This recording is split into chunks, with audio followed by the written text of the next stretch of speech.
Imagine you show up to your first basketball practice feeling good about the team that you assembled, and then you realize you don't have a basketball plan.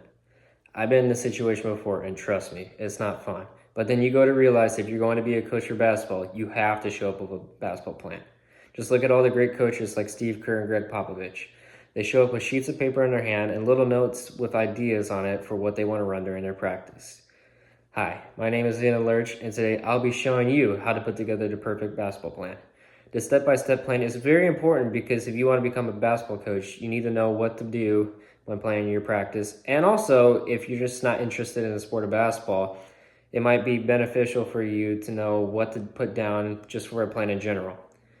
Some of the things that you should take away from this is finding the perfect sheet to use, how to set up your plan like an essay format, and also how to revise and edit so everything comes out to the fullest it possibly can be. So the first thing that you want to do is find the perfect sheet. The perfect sheet I like to use is a spreadsheet because a spreadsheet allows you to organize your ideas as perfectly as possible, and also color coordinating becomes important as well because it's easier on the eyes when you have different shades of color in chronological order than just looking at black and white text.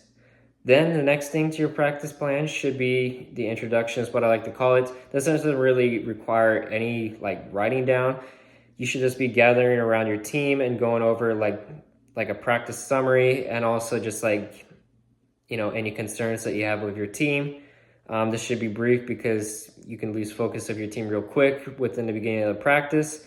So keep it within a couple minutes. Then the next part of your plan should be what I call the warm-up. Should be the first thing that you write down. This should be just like little stretches or running up and down the court, because everyone knows that having a warm-up is very important no matter what activity you're doing, because you don't want to cause any other injuries to happen. Then we get to what I like to call the body of the plan. And the first part of the body I like to do is what I call individual drills. The individual drills are just like individual time for the team to get better at their basics.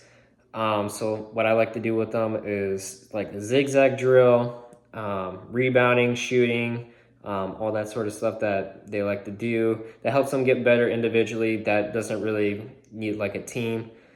Then the next part of your body is what I like to call defensive drills. This should be strategizing your defense. So then within a game, you know what to run. I like to keep the offensive drills last because offensive drills is, a little bit more time consuming. So I like to do defensive drills in what I like to call the middle of the practice. So working on like zone defense and man-to-man is what I like to run. And it's also tiring as well. So having a little break in between defense and offense is also important. And then finally, I like to do offensive drills, like I said. You should be strategizing your offensive game plan. I believe offense wins games. So working hard and taking a little bit more time on working on this is very important. You should be coming up with like play call names and also practicing very, very in depth. Maybe slow it down, like not run at a fast pace every time. Then what I like to call the last part of your plan is the conclusion. The conclusion, kind of like the introduction, just be gathering your team around, going over what they learned, game decisions as well, that sort of stuff that I like to do at the end. And then once you're done writing down everything on your practice plan, you should be revising and editing. Revising and editing is very important because you want to make sure everything is smooth and flows well with what you want to say. And then after that, you should probably send it off to your other coaches so then they can give suggestions as well. Then you want to write down time management. Time management is writing down times next to each and every drill, so then you have plenty of time to run everything. And then the final step that I like to do is make sure I have the right equipment. So like a basketball, of course, having cones, ladders, all that sort of stuff.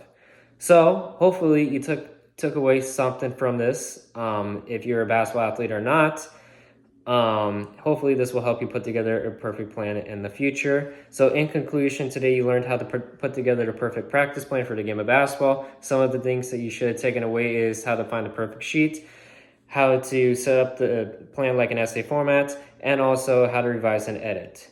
So to keep you on like a final note, a famous basketball coach named John Wooden once said, "I would spend almost as much time planning practice as conducting it." Everything was planned out each and every day.